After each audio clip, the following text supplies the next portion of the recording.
ধন্যবাদ পাকিস্তান, ধন্যবাদ লস্করে তৈবা। আল্লাহ আপনাদের সর্বদা মঙ্গল করুন। আরএসএস, বজরং দল, বিজেপি আর মিডিয়াকে টার্গেট করা হলে খুশি হতাম। ভাবতে পারছেন কি মারাত্মক বিস্ফোরক কথা। দেশের মাটিতে বসে অর্থাৎ ভারতে বসেই ঠিক এই ভাষাতেই পহেলগাম হামলার প্রশংসায় পঞ্চমুখ হচ্ছে এক মৌলবী। সে বলছে ধন্যবাদ পাকিস্তান, লস্করে তৈবা, আল্লাহ আপনাদের মঙ্গল করুন।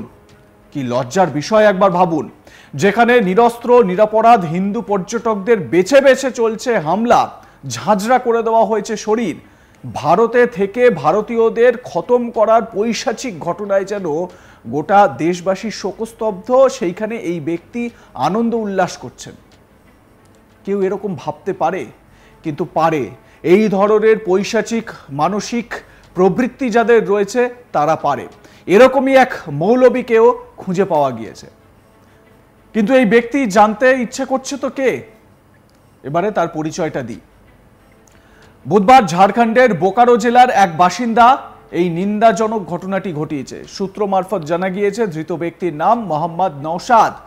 ওই ব্যক্তি এক্স হ্যান্ডেলে পোস্টে সন্ত্রাসী হামলার জন্য পাকিস্তান এবং লস্করে তৈবার প্রশংসা করে এবং সেই পোস্টে সে ভুরি ভুরি প্রশংসা করে। দেখাচ্ছি আপনাদের সেই পোস্টটা।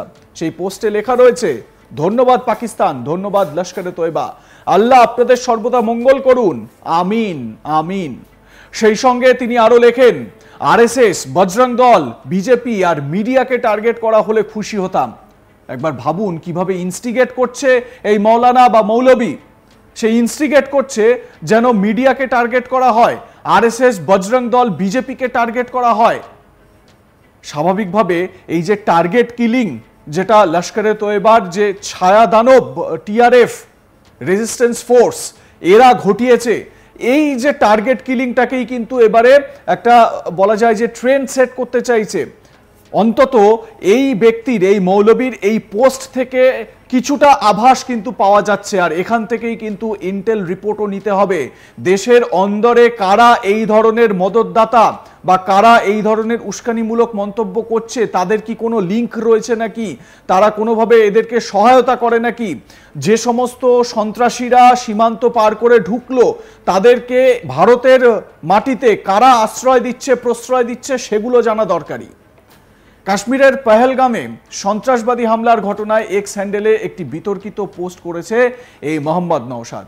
আর সেই পোস্টে উর্দুতে সে লিখেছে ধন্যবাদ পাকিস্তান, ধন্যবাদ লস্করে তৈবা, আল্লাহ আপনাদের সর্বদা মঙ্গল করুন, আমিন আমিন। একই সঙ্গে আপনাদের যেরকম বললাম, আরএসএস, বজরং দল, বিজেপি মিডিয়াকে টার্গেট করার জন্য ইনস্টিগেট করছে এই ব্যক্তি। আর এই অতি জঘন্য পোস্টটি সোশ্যাল মিডিয়ায় পোস্ট হতেই মুহূর্তের মধ্যে ভাইরাল হয়ে পড়ে। এই পোস্টটি ভাইরাল হতেই ওই ব্যক্তির খোঁজ শুরু করে পুলিশ। এরপরই বালিডি থানার আওতাধীন মিল্লাতনগর থেকে তাকে হাতে নাতে গ্রেপ্তার করা হয়। কি কারণে এই ধরনের একটা অমানবিক পোস্ট করলো তা জানতে জিজ্ঞাসাবাদ করছে পুলিশ। হামলার পর ফেসবুকে উস্কানিমূলক পোস্ট করার অভিযোগে মধ্যপ্রদেশের দামোহ থেকে এই দুই যুবককে পাকড়াও করা হয়েছে, তাদেরও জিজ্ঞাসাবাদ চলছে। জম্মু কাশ্মীরের পহেলগামে ভাইসারান ভ্যালিতে বেলা 2:30 নাগাদ এই পৈশাচিক হামলা ঘটায় টিআরএফ সন্ত্রাসীরা। একেবারে সেনাবাহিনীর পোশাকে ওই এলাকায় এসে পর্যটকদের উপর এলোপাথারি হামলা চালায় জঙ্গিরা। জঙ্গিদের হামলাতে গুরুতর জখম হন পর্যটকেরা। তাদের চিকিৎসার জন্য হাসপাতালে নিয়ে যাওয়া হয়, তবে চিকিৎসা চলাকালীন মৃত্যুর কোলে ঢলে পড়েন অনেকে। স্পটেই বহু পর্যটকের মৃত্যু হয়েছে। এখনো পর্যন্ত সরকারি মতে যে খবর, মৃতের সংখ্যা 25, কিন্তু বেসরকারি মতে সেই মৃত্যুর সংখ্যা 28। ঘটনার পর পহেলগাম হামলার দায় স্বীকারও করে নেয় পাকিস্তানি জঙ্গি সংগঠন লস্করে তৈবা স্থানীয় শাখা দ্য রেজিস্ট্যান্স ফ্রন্ট। গোয়েন্দা সূত্রে জানা গিয়েছে হামলার মূল চক্রী লস্কর নেতা সাইফুল্লাহ কাসুরি ও তার 2 পাকিস্তান অধিকৃত কাশ্মীর ভিত্তিক সঙ্গী। হামলার কয়েকদিন আগেই তারা উপত্যকায় ঢোকে বলে মনে করা হচ্ছে। কেন্দ্রীয় গোয়েন্দারা জানাচ্ছেন একাধিক জঙ্গি এই হামলায় জড়িত। মাস্টারমাইন্ড সাইফুল্লাহ। এই সাইফুল্লাহ কয়েকদিন আগে ভারকাও ভাষণ দিয়েছিল, যেখানে হামলা করব ভারতে, এই রকম মতামত বা এই রকম ভাষণ দিতে তাকে শোনা গিয়েছিল। জম্মু কাশ্মীরের পহেলগামে পর্যটকদের উপর নৃশংস সন্ত্রাসী হামলার পর জম্মু কাশ্মীরের প্রাক্তন ডিজিপি এসপি বৈদ পাকিস্তানের সেনাপ্রধান আসিম মুনিরের বিরুদ্ধে তীব্র সমালোচনা করেছেন।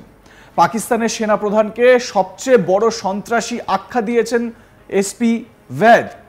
সংবাদ মাধ্যমের মুখোমুখি হয়ে প্রাক্তন ডিজিপি এসপি ভেদ বলেন, এটা পুলওয়ামা 2 হামলা, একেবারে হামাস স্টাইলে হামলা চালানো হয়েছে, এটা কোনো কাকতালীয় ঘটনা নয়। আসিম মুনির সবচেয়ে বড় সন্ত্রাসী, পর্যটকদের ধর্ম জেনে শেষ করা হয়েছে। মাননীয় প্রধানমন্ত্রী সৌদি আরবে সেখান থেকে ফিরছেন, সেই সময় তিনি কাটছাট করে, তার সফর কাটছাট করে তিনি ফিরে আসেন। প্রধানমন্ত্রী সৌদি আরব থেকে ফিরে আসেন এবং ক্যাবিনেট কমিটি, সিকিউরিটি নিয়ে যে ক্যাবিনেট কমিটি রয়েছে সেই ক্যাবিনেট কমিটির মিটিং তিনি করেন। সেই মিটিং থেকে বেশ কিছু সিদ্ধান্ত নেওয়া হয়, যেরকম ইন্দাস ট্রিটি, সেই ট্রিটি অনুযায়ী যে জল, সেই জল দেওয়া বন্ধ করার সিদ্ধান্ত নেওয়া হয়। এমনকি আটারি ওয়াঘা যে বর্ডার রয়েছে সেই বর্ডার সিল বন্ধ করে দেওয়ার সিদ্ধান্ত নেওয়া হয়। পাকিস্তানে যে সমস্ত ভারতীয়রা রয়েছেন তাদেরকে ফিরে আসার জন্য জানানো হয়েছে বা নির্দেশ দেওয়া হয়েছে দ্রুত যাতে তারা ফিরে আসে। এমনকি পাকিস্তানের নাগরিক যারা ভারতে রয়েছেন তাদেরকে ভিসা দেওয়া বন্ধ করা হয়েছে, তারা যেন 48 ঘন্টার মধ্যে দেশ ছেড়ে চলে যায়, এই রকম ডিসিশনও নেওয়া হয়েছে। এবারে দেখার যে বড় কোনো অ্যাকশন ইন্ডিয়ান গভর্নমেন্ট নিচ্ছে কিনা, মোদী সরকার বড় কোনো অ্যাকশন নিচ্ছে কিনা। এটা কি বড় অ্যাকশন নেওয়ার আগের যে প্রস্তুতি, সেই প্রস্তুতি, সেটা কিন্তু দেখবার মতন বিষয় রয়েছে। পাকিস্তান আর্মিদের কার্যকলাপ সন্ত্রাসীদের মতন পুরোটাই প্ল্যান মোতাবেক করা হয়েছে, এটা কোনো নর্মাল জঙ্গি হামলা নয়। পাকিস্তান আর্মি শিরদাঁড়া ভেঙে গিয়েছে। বালোচ আর্মি, পিওকে ও সিন্ধের মানুষদের বলতে চাই, পাকিস্তান আর্মির বিরুদ্ধে প্রতিবাদ গড়ে তুলুন। আসিম মুনিরের প্যান্ট পরা উচিত নয়। আসিম মুনির যে কাফের তা তিনি প্রমাণ করে দিয়েছেন, এটা বলছেন জম্মু কাশ্মীরের এক্স ডিজিপি এসপি ভেদ। তার বক্তব্য কি শোনাই একবার। See, this is Pulwama 2 moment of India, and I think this attack is something like Hamas style attack on 7th October on Israel.